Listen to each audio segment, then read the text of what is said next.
Bonjour, aujourd'hui je vais présenter mon projet, les connexions interuniversitaires. Donc premièrement, je parlais du Covid-19 et son impact sur l'aspect social, sur la vie en général et plus évidemment sur les campus universitaires.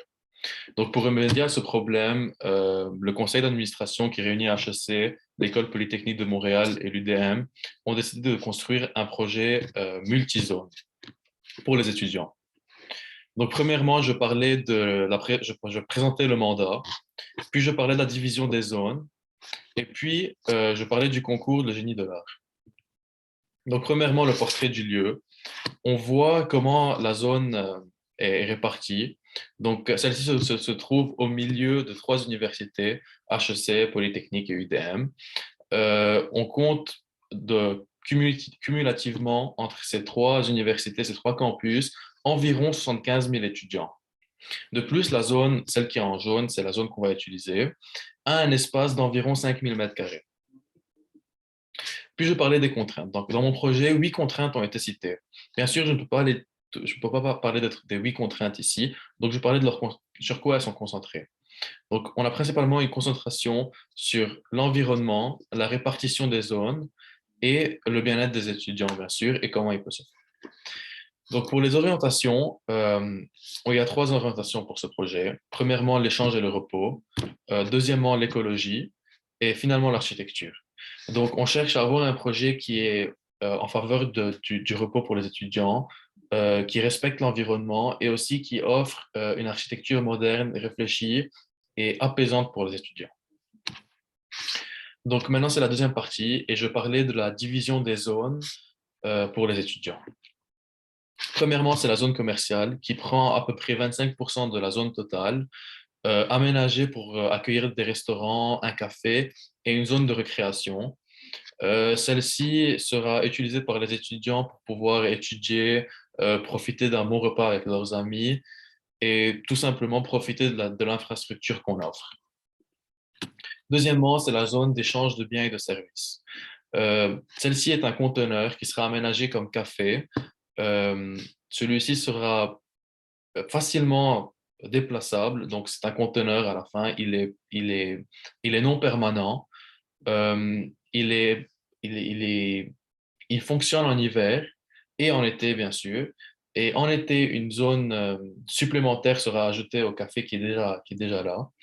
Donc, elle est résistante au froid et aux temps hivernaux de Montréal.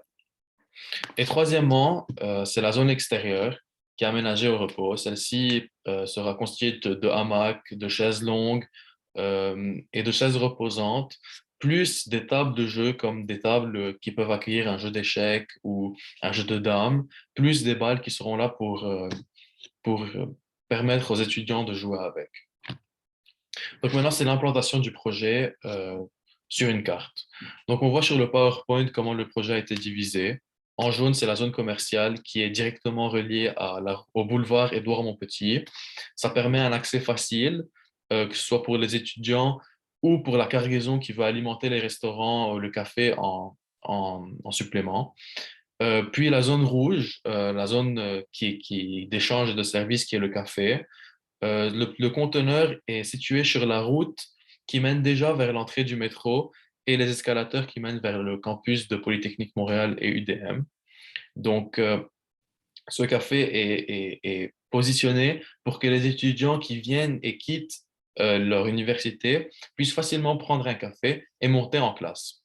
Puis finalement, c'est la zone extérieure en mauve qui est mise le plus loin possible de toutes les autres créations de bruit pour être le plus au calme et reposé possible pour les étudiants. Maintenant, je parlais du concours Le Génie de l'Art et comment mon installation artistique respecte premièrement le thème de l'eau et comment elle est en respect avec l'environnement aussi. Donc, premièrement, j'utilise le concept de l'énergie hydraulique et comment il fonctionne mon projet, c'est simple. Donc, dans un bassin, une hélice sera positionnée au milieu et en dehors du bassin, une manivelle sera installée par les étudiants pour que des visiteurs puissent passer et la tourner. En la tournant, un courant sera créé. Ce courant poussera l'hélice et fera tourner l'hélice, qui celle-ci sera connectée à un générateur, l'alimentant en énergie. Le générateur connecté à une ampoule qui permettra à l'ampoule de s'allumer avec une électricité. Donc, comment ce projet rentre dans le thème et comment je vais argumenter mon projet pour que vous l'acceptiez. Donc, premièrement, c'est une sensibilisation vers le support de l'environnement. C'est une énergie propre qui vient avec un courant de l'eau, d'un marais, qui permet la création d'énergie.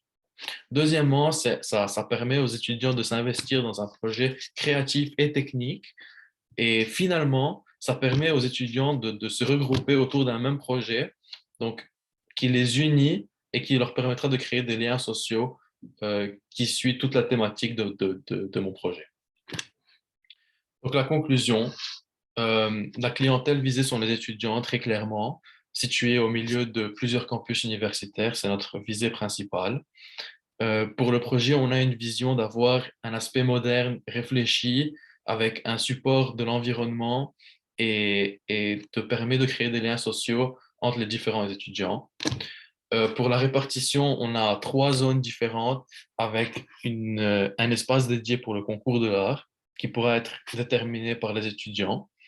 Et le but du projet, c'est de donner aux étudiants un endroit de rencontre utile et pratique pour qu'ils puissent créer de nouveaux liens sociaux plus forts que ceux qu'ils avaient avant. Merci de m'avoir écouté et au revoir.